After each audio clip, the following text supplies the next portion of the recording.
Tragic police crash claims 2 lives, injures 2 others in Clarendon. 2 police officers tragically died and 2 others were injured in Clarendon crash. Read the full story and get updates on the website. In a devastating incident on Sunday night in Yorktown, Clarendon, 2 police officers tragically lost their lives, while 2 others sustained critical injuries in severe motor vehicle crash. The accident occurred while the officers, all members of the Area Tatlo Police Division, were reportedly on duty. Details of the incident. According to preliminary reports, the police vehicle was traveling along the Yorktown Main Road when the driver lost control of the vehicle, causing it to veer off the road and crash into a ditch.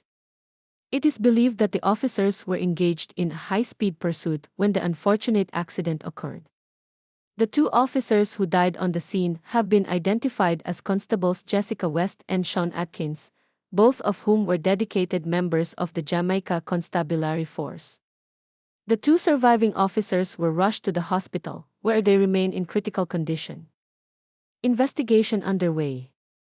The cause of the crash is currently under investigation by the Jamaica Constabulary Force, (JCA), as authorities work to determine the exact circumstances that led to the fatal accident.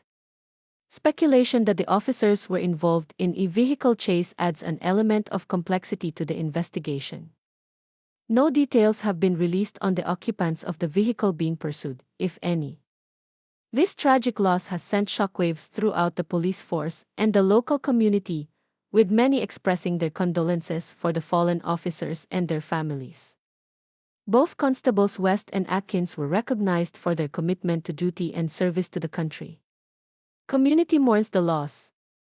The Clarendon community, as well as the entire law enforcement network, is mourning this devastating loss. Local officials and colleagues have extended their heartfelt sympathies, acknowledging the officers' bravery and sacrifice. In a social media statement, the ESED vowed to support the families of the fallen and injured officers during this tough time. As more details emerge, the investigation is expected to shed light on whether the high-speed pursuit was a factor in the crash or if road conditions played a role. The police force has urged the public to exercise caution and patience as they continue their probe into this heartbreaking incident. Stay tuned for updates on this developing story as we will continue to provide the latest information.